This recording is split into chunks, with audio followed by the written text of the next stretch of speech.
This morning, I want to confirm that slightly before 0800 hours, we had an accident involving a contractor employee at building 5400, which is the AMRDEC headquarters building.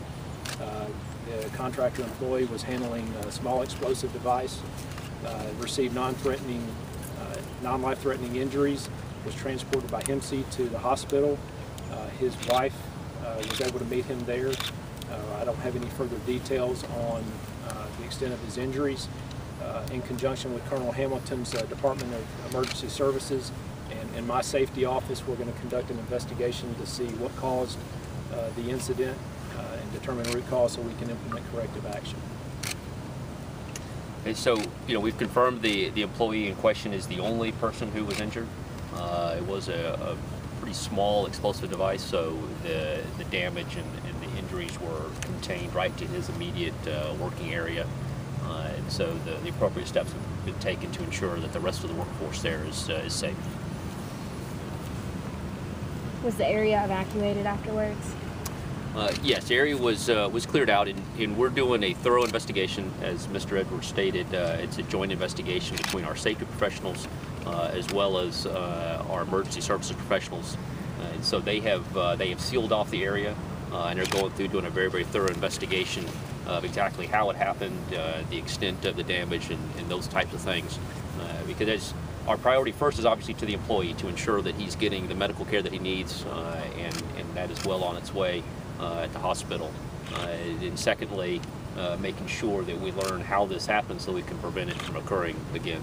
With the employee, how long has he been with the arsenal? Is there any idea? I mean, has he handled this small explosive devices or this small explosive device before? Was this his first time? I do not know how long the contractor employee has been out here on the arsenal. My understanding is he does have prior experience with explosive devices. I do not know the duration or nature of that experience, but that's certainly something we'll look into in terms of what caused the accident. Did the employee have the right training to be handling the explosive devices? But I don't know that answer right now. What's the timeline of the investigation going forward? How long do these things take? When do you find out what? That's hard to say. We'll put together the team from Colonel Hamilton's office and my own, and they'll put all the rigor they need to in it. Sometimes it can be very quick if you see something that really jumps out at you. Sometimes it takes a little bit longer to figure out, are the procedures in place? Where did the breakdown occur, if there was one? So I don't really want to hazard a guess on how long it would take. Was there any kind of fire that had to be put out? I saw some fire trucks leaving. Was it just... No, I've been to the scene. I didn't see evidence of an active fire. The fire trucks are who are going to respond to that type of incident. Number one, to make sure there's not, but then also they have some of that initial care for emergency services, for the medical care. But then ultimately, HMC is our supporting ambulance service, and so they actually transported the patient to the hospital. Can you kind of describe that scene? I know we're probably not going to get a chance to see it by any means, but can you tell us what kind of that scene looks like, or at least looked like around 8 o'clock this morning? Well, it was in one of the labs in AMRDEC, and it's kind of a bench desk type area. So it's it's a small contained area. Certainly, you can tell how small the explosive device was by how little damage there was physically to the work area. Obviously, the employee was injured, but it's kind of a desk workbench type area because they deal with very, very small items. Any more details about what kind of munition it was, or were they trying to alter it, manufacture? What do they do in that area with those types of munitions or explosives?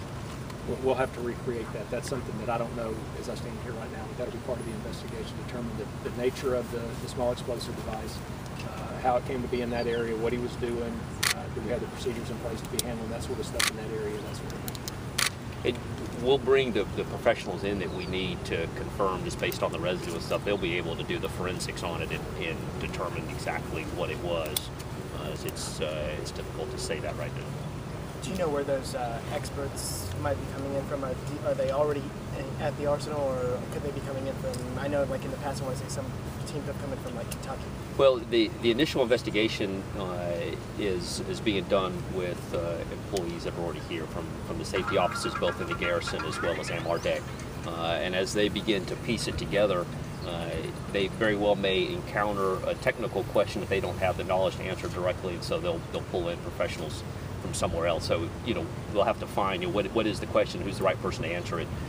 Certainly across the Army we have a great deal of expertise, and so they will have access to anybody they need in the Army to help make sure we get to the bottom of exactly what happened. Hey, appreciate everybody coming up on short notice. We wanted to get you the information that you need for your next news blocks.